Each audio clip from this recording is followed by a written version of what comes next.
તો જય માતાજી અને જય શ્રી કૃષ્ણ બધાને. અમારી સવાર પડી ગઈ છે અને સવાર 9 જેવું અત્યારે થઈ ગયું છે.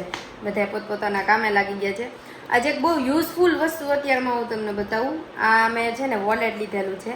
આમ જો આમાં મારા બધા કાર્ડ્સ રહી ગયા, voter ID, PAN cards, whatever તમારે જે બી કાર્ડ્સ તમારે યુઝ કરતા હોય, ATM card, debit card, credit card, જે બી તમે યુઝ કરતા હોય ને બધા કાર્ડ્સ તમે જો આમાં ઇઝીલી રાખી શકો. અને ઇફ તમારે લેમિનેશન વાળા કાર્ડ હોય ને તો જો અહીંયા સાઈડમાં સ્પેસ છે.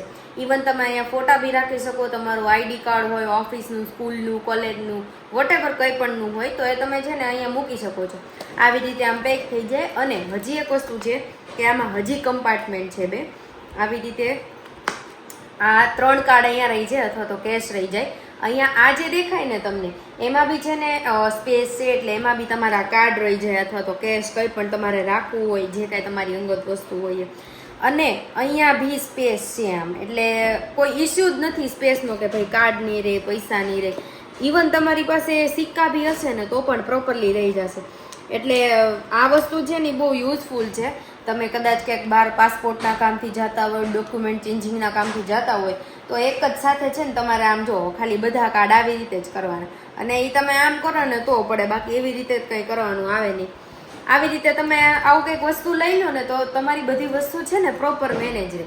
અને અલગ અલગ બધી ફાઇલો બનાવી નાખો ને તો એ બી સારું રહે. મતલબ તમારે જે ડોક્યુમેન્ટ માટે જે ફાઇલ લઈ જવાની હોય તરત આ લીધી અને આ તરત ગયા. જો આજે છે ને હવે આ ટીપોય ફાઇનલી જવાની છે થોડાક રિપેરિંગમાં, કારણ કે અહીંયાથી ના આમ થોડુંક ઉખડી ગયું છે ને એવું છે. ટીપોય બાકી એક નંબર હે, પણ મમ્મી કહે છે કે મને નથી બહુ ગમતી, પણ જોઈએ હવે.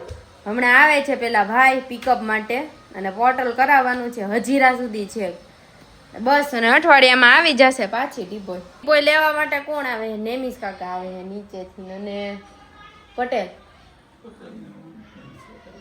પપ્પા નેમિસ કાકા. આ મમ્મી કહે પપ્પા પહેલી વખત ભાર ઉપાડે છે.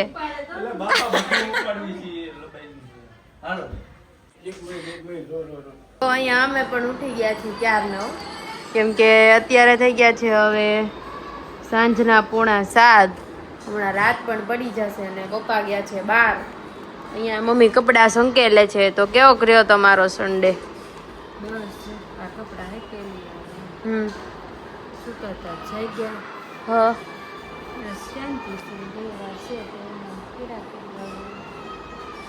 રેડી. ખબર નહીં ક્યારનું ઉઠાઈ ગયું તો કેટલા બધા બગાસા આવે છે, કેમ કે મોડું હુવાણું હતું આજે, એટલે મોડા સુતા હતા એટલે એવું બધું છે. બાકી શું પ્લાન તમારો આજનો? બસ કઈ નહીં, જો આ કપડા હેકેલું બેસવું, મજા કરવી, ટીવી જોશું, કઈ પ્લાન નથી. અચ્છા બગાસા જ નથી જતા, ખબર નહીં આવડાવી જાય. બાકી બ્લોગ આવી ગયો છે તો તમે લોકો જોઈ આવજો, જોવાનું ભૂલતા નહીં. રેડી ને? જોઈ લેજો. જોઈ લેજો અને કહેજો બાકી બ્લોગમાં તમને કેવીક મજા આવે છે. અને અહીંયા જો હું છે ને અમારું સ્ટેન્ડ લઈને અમારા હારે ને હારે જ હોય.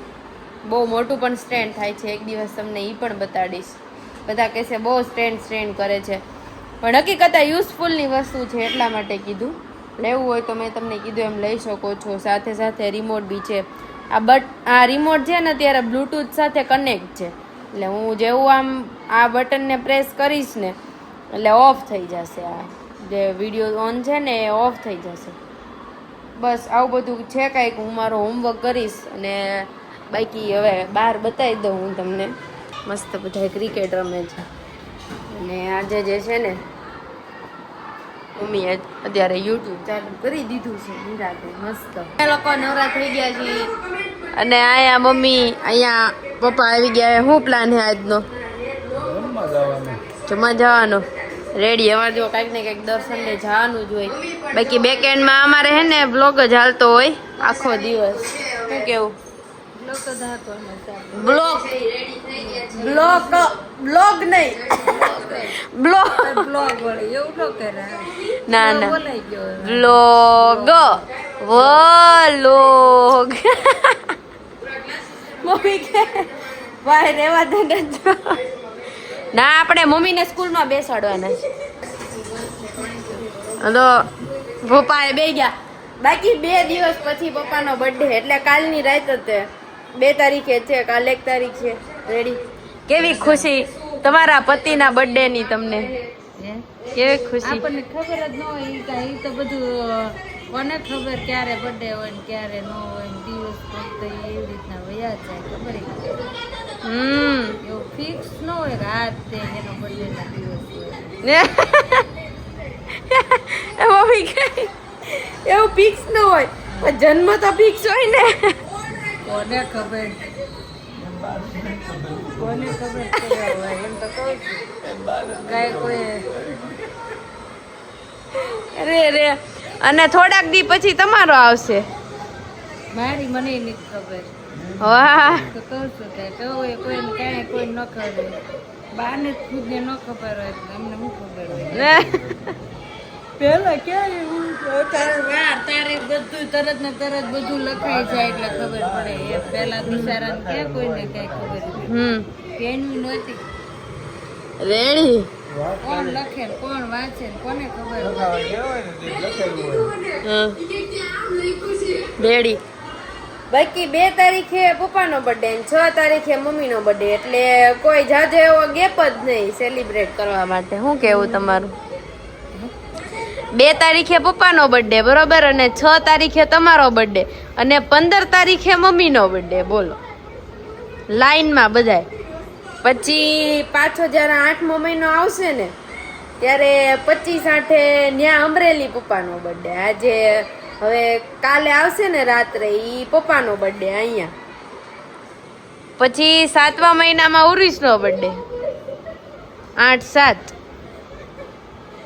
અને બસ 9મા મહિનામાં છેલ્લો મારો બર્થડે.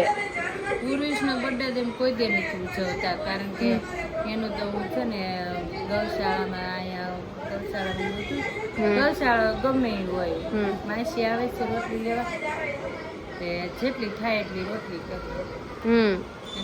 રેડી. ના આપણે આ પપ્પાના બર્થડેમાં કંઈક ધમાકેદાર કરશું એવું. એટલે એવું બહુ સેલિબ્રેશનનું ને એવું નહીં પણ એમ કે જે લોકોને જરૂરિયાત છે એ લોકોને આપણે જે અમારાથી થશે એ અમે પૂરું પાડશું. શું કેવું તમારું? રેડી ને? કે મમ્મીને બહુ ઉધરસ આવી ગઈ છે ને વ્લોગ ચાલુ બસ બેઠા નિરાતે. બસ સન્ડેનો આજ બહુ ખાસ કાંઈ પ્લાન નથી. નહીતર આ સોનલ માસે કીધું હતું કે મેળામાં આવો એમ પણ હવે ગયા દેશે એને વેદુ લઈ જ જાય પરાણી. હા એને તો રજા હતી હા કરીને લાવ્યા હોય એટલે જવું જ પડે. હા વેદુ ને કેવડાવે કઈ કહીશે ચલો રવિવાર કે હજી કહીશે કદાચ. બરાબર. રેડી. ક્યારે ખુલ્લે છે? કેટલી તારીખે ખુલ્લે? 14 તારીખે કદાચ ખુલે છે બધાને. છેલ્લી બધાને 14 તારીખ છે પછી ખબર નથી. 14 દેશે તો હજી એક રવિવાર રે. બાકી મમ્મી બસ નિરાતે કપડા સંકેલ છે અને હું હવે મારું કરીશ હોમવર્ક. નહીં હજી કાંઈ નથી આવ્યું. અહીંયા અમારે થોડીક બાકાજીકી બોલી ગઈ છે.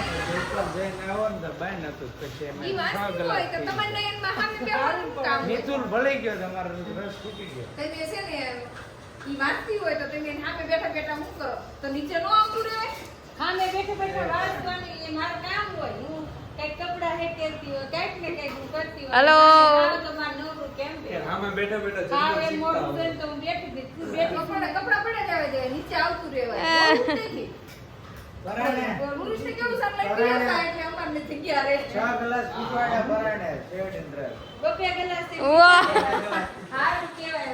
હાલો અહીંયા પપ્પા રેડી થઈ ગયા હે. બાકી પપ્પાની ગાડીનો ફોક્સ એટલે મારે ફ્લેશ લાઈટ ન કરવી પડે એટલો આમ આવે આંખમાં. થોડીક બાકાજીકી બોલે છે તમે કેમ નીચે નથી આવતા? મહેક આવી ગઈ એટલે હવે તમે નીચે જ નથી આવતા. પણ મારે હોમવર્ક ને બધું હોય એટલે હું કામ કરતી હોય. આજે અમે મોડા સૂતા હતા એટલે મોડા ઉઠ્યા પાછા એવું છે.